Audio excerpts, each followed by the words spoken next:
Corona काल में ये बेरहम प्रधानमंत्री, लोकतंत्र का हत्यारा, लोकतंत्र और संविधान की हत्या करने वाला, राजस्थान में सरकार गिराने वाला, मध्य प्रदेश की सरकार को तहस नहस करने वाला, जो जिसका लोकतंत्र में विश्वास नहीं है, उससे राम मंदिर, अरे हम तो कह रहे हैं कि अयोध्या धंस जाए, भूकंप आ जाए, लेकिन इसके हाथ राम मंदिर का शिलान्यास नहीं होना चाहिए। और ये आरएसएस प्रमुख मोहन भागवत ये ब्राह्मण नहीं है, इसके पूर्वज यहूदी थे।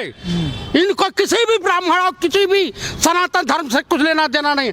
टीका लगा लेने से, लंबा टीका मधुरी बानी, दगाबाज की यही निशानी। श्यामा प्रसाद मुखर्जी मुस्लिम लीग के साथ सरकार बनवाए थे। आप लोग कह रहे हैं कि शिलान्यास कराने जा रहे हैं। मैं तो कह रहा हूँ कि हे परमात्मा, हे नारायण, अगर पृथ्वी पे हैं तो इसके हाथ से शिलान्यास होने से अच्छा है कि अयोध्या धंस जाए। आप राम मंदिर की जगह फैक्ट्री खोलवाते, विद्यालय खोलवाते, ये तमाम तरह की अर्थव्यवस्था।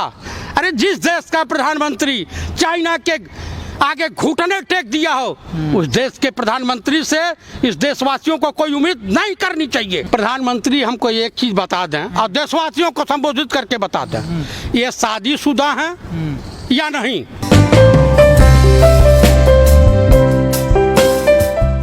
सर, अयोध्या में 5 अगस्त को राम जन्मभूमि का सर पूजन होने वाला है, आप क्या कहेंगे, जिसमें प्रधानमंत्री स्वयं खुद जा रहे हैं? मैं देशवासियों से अपील करता हूँ और हमारे सत सनातन धर्म में नारायण के बाद, परवरदिगार आलम के बाद, गाड के बाद, वाहेगुरु के बाद, अगर हम लोग किसी को पृथ्वी पर धर्म गुरु के रूप में मानते हो तो है हमारे जगत गुरु शंकराचार्य। हमारे धर्म गुरु किसी मंदिर का पुजारी नहीं हो सकता। हमारा धर्म गुरु इस देश का प्रधानमंत्री नहीं हो सकता, इस देश का राष्ट्रपति नहीं हो सकता। जब सोमनाथ मंदिर का शिलान्यास कराने के लिए पंडित नेहरू ने इस देश के महामहिम, उस समय के तत्कालीन राष्ट्रपति राजेंद्र बाबू से करवाया था, तो अगर इनके अंदर थोड़ी भी नैतिकता बची हो माननीय प्रधानमंत्री के अंदर, हालांकि इनके अंदर बची होती नहीं है, तो ये महामहिम राष्ट्रपति से राम मंदिर का शिलान्यास करावें।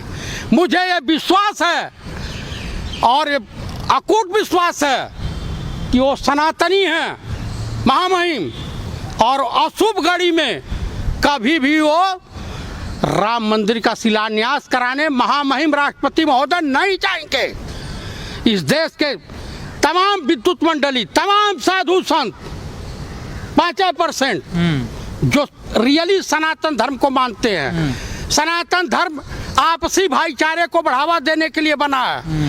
हम सूरज को, आग को, सबको जिस रूप में है सबको पूजते हैं, लेकिन ये संघी मानसिकता के लोग ना हिंदुओं के हितैषी हैं और ना हिंदुओं के हितैषी हैं, ना सिखों की हितैषी हैं, ना इनको किसी से लेना देना है।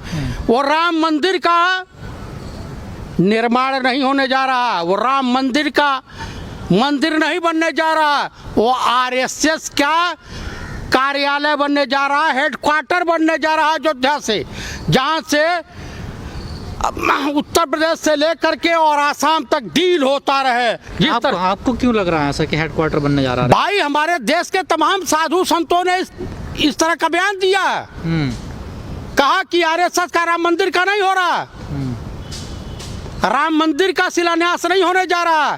कोरोना काल में ये बेरहम प्रधानमंत्री, लोकतंत्र का हत्यारा, लोकतंत्र और संविधान की हत्या करने वाला, राजस्थान में सरकार गिराने वाला, मध्य प्रदेश की सरकार को तहस नहस करने वाला, जो जिसका लोकतंत्र में विश्वास नहीं है, उससे राम मंदिर, अरे हम तो कह रहे हैं कि अयोध्या धंस जाए, भूकंप आ जाए, लेकिन इसके हाथ राम मंदिर का शिलान्यास नहीं होना चाहिए। ये बेविचारी है। जबकि राम मंदिर का पूरे विधि विधान से 1986 में इसी देश के माननीय प्रधानमंत्री महोदय अपनी धर्मपत्नी के साथ जा करके राम मंदिर का शिलान्यास करवाया था, और हम अनेक धर्मों के लिए वहाँ मौजूद थे। तो क्या ये दोबारा शिलान्यास हो रहा है? और क्या, ये राम मंदिर का शिलान्यास इसीलिए मैं कह रहा हूँ, मैं सनातनी ब्राह्मण हूँ, और ये आरएसएस प्रमुख मोहन भागवत ये ब्राह्मण नहीं है, इसके पूर्वज यहूदी थे। इनको किसी भी ब्राह्मण और किसी भी सनातन धर्म से कुछ लेना देना नहीं। टीका लगा लेने से लंबा टीका मधुरी बानी दगाबाज की यही निशानी।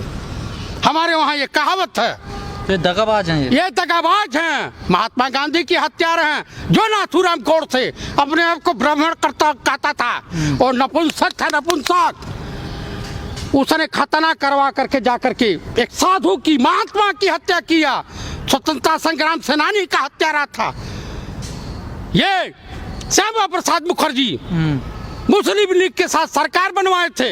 आप लोग कह रहे हैं कि शिलान्यास कराने जा रहे हैं। मैं तो कह रहा हूं कि हे परमात्मा, हे नारायण, अगर पृथ्वी पे हैं तो इसके हाथ से शिलान्यास होने से अच्छा है कि अयोध्या धंस जाए, क्योंकि ये नहीं होने जा रहा। उत्तर प्रदेश में अपराध हो गया, जंगल राज कायम हो गया है, ब्राह्मणों की हत्याएं हो रही हैं, दलितों की हत्याएं हो रही हैं, उत्तर प्रदेश मुसलमानों की हत्या हो रही है, यादवों की हत्या हो रही है। इनका भाजपा का नेता आगरा में सेक्स रैकेट चलाते हुए पकड़ा जा रहा है। यहाँ पे भाजपाई नेता तमाम अपहरण और फिरौती का धंधा कर रहे हैं। लेकिन कई संत कह रहे हैं कि ये जो 5 अगस्त को जो भूमि पूजन होना है, ये कहीं ना कहीं अशुभ घड़ी है। ये तो इसका कैसे पता चलता है ये शुभ घड़ी है, अशुभ घड़ी है? देखिए, हमारे सनातन धर्म में जगत गुरु शंकराचार्य का चुनाव जनता के मार्फत नहीं होता है। पूरी विद्युत मंडली बैठती है, शास्त्रार्थ होता है, चारों वेद और 24 उपनिषद पे पूरा शास्त्रार्थ होता है। और उसके बाद आजीवन वो व्यक्ति का आग के नजदीक कभी नहीं जाता है। और जगत गुरु शंकराचार्य ने जो कह दिया वो सत्य है, अटल सत्य है, वो संत है। तो वो सही कह रहे हैं 101% और तमाम संत कह रहे हैं इस तरह की बात। तो लेकिन जिसने दिन निकाला है इस दिन का 5 अगस्त का, तो वो भी तो संत ही है ना सर? कौन संत है भाई, हमको बता दीजिए कौन संत है? तो किसने रखा है? किसने ये सब दुकान इनका जो इनको किसी मुहूर्त फुर्त से नहीं लेना देना। देश में आज कोरोना काल है जिसमें दूरी बना के चलनी चाहिए। तुम अपने राज सत्ता भोग के चलते ये जो गिरा हुआ चुनाव आयोग है इसके ऊपर तो विश्वास नहीं है, न इसके ऊपर, न लोकतंत्र के ऊपर और न न्यायपालिका के ऊपर। इस देश में अब जनता को विश्वास नहीं रह गया। अरे आप राम मंदिर की जगह फैक्ट्री खुलवाते, विद्यालय खुलवाते, ये तमाम तरह की अर्थव्यवस्था। अरे जिस देश का प्रधानमंत्री चाइना के आगे घुटने टेक दिया हो, उस देश के प्रधानमंत्री से इस देशवासियों को कोई उम्मीद नहीं करनी चाहिए, बिल्कुल नहीं करनी चाहिए। तो क्या ये जो दिन रखा गया जानबूझ के रखा गया? ये जानबूझकर चाइना से, देश की गिरती अर्थव्यवस्था से और राजस्थान से लोकतंत्र की हत्या हो रही है। जनता को विश्वास हो गया। कल ही मन की बात कर रहे थे, हिंदुस्तान में कोई सुनने को तैयार नहीं था। सिर्फ राहुल जी ने जो लोकतंत्र की हत्या के खिलाफ आवाज उठाई थी, उस पे मोबाइल से जो हो रहा था सोशल मीडिया पे, उसको लोग देख रहे थे, उसमें ही फेल हो गए। गूगल वालों ने बता दिया। बताइए, तो आपको नहीं लगता अगर ये घड़ी अब शुभ है और प्रधानमंत्री खुद जा रहे हैं वहाँ पर भूमि पूजन करना है, तो देश में अनेक पार्टियां वो विरोध क्यों नहीं कर रही हैं? आखिर वजह क्या है? प्रधानमंत्री हमको एक चीज बता दें और देशवासियों को संबोधित करके बता दें, ये शादीशुदा हैं या नहीं। अगर अपने आप को हिंदू मानते हैं, सनातनी मानते हैं, तो सनातन धर्म में जिस राम को ये आदर्श मानते हैं, रामेश्वर स्थापना, जिस लंका की चढ़ाई के लिए पुल का निर्माण हो रहा था और रामेश्वर स्थापना हो रही थी, रावण स्वयं आया था पूजन कराने। कहा कि आप शादीशुदा है प्रभु, आपके बगल में माता जी को होना चाहिए। कहा वो तो आपके वहाँ, कहना हमारे वहाँ तो नकली हैं। क्या शादीशुदा ही भूमि पूजन कर सकते हैं? आप कमारे हो तो कीजिए, लेकिन आप तो कमारे नहीं हो। आप ले जाइए, वो जो जसोदा बहन जी हैं, हम लोगों की सीनियर हैं, उनको ले जाइए, उनको भी तो अधिकार मिलना चाहिए। तो महिलाओं पे बात करते हो, महिलाओं का शोषण करते हो, किस मुंह से बात करते हैं माननीय प्रधानमंत्री? पार्लियामेंट में झूठ बोलते हैं, मंचों से झूठ बोलते हैं, देशवासियों के साथ विश्वासघात करते हैं, देश के साथ विश्वासघात करते हैं। इनसे तो लाख गुना हमारे अच्छे माननीय राहुल गांधी, श्रीमती सोनिया गांधी, श्रीमती प्रियंका गांधी, कांग्रेस के राष्ट्रीय महासचिव कुंवर हरप्रीत सिंह, कांग्रेस के नेता तारिक अनवर, कांग्रेस के पूर्व एमपी विनय कुमार पांडे, ये सब लोग हैं अच्छे। बिहार कांग्रेस के कार्यकारी अध्यक्ष श्याम सुंदर सिंह धीरज, ये सब लोग अच्छे आदमी हैं। तो ये लोग भी तो विरोध नहीं कर रहे ना सर? कौन कौन नहीं विरोध कर रहा? ये लोकतंत्र के हत्यारे के आगे, भैंस के आगे बीन बचाओ भैंस चले मकुराए, इसको क्या लेना देना है लोकतंत्र से? जो आदमी सर्वदलीय बैठक के बाद चाइना के खिलाफ, चाइना शब्द, चाइना का नाम लेने से घबरा रहा हो, उस व्यक्ति से कहने से क्या फायदा? कोई फायदा है? अब इसके खिलाफ एक ही है कि पूरा जन आंदोलन होगा। नहीं, लोग तो खुश है ना। कौन खुश है इस देश में? कौन सा खुश है? किसी गांव में इनके विधायक और एमपी चले जाएं प्रचार में, बिहार में पिटा रहे हैं ना, यूपी में भी पिटाए हैं, अब शुरू हो गया है प्रोग्राम जहां जनता जूते लेके ढूंढ रही है। राम मंदिर के बहकाव में, राम तो घट घट में है।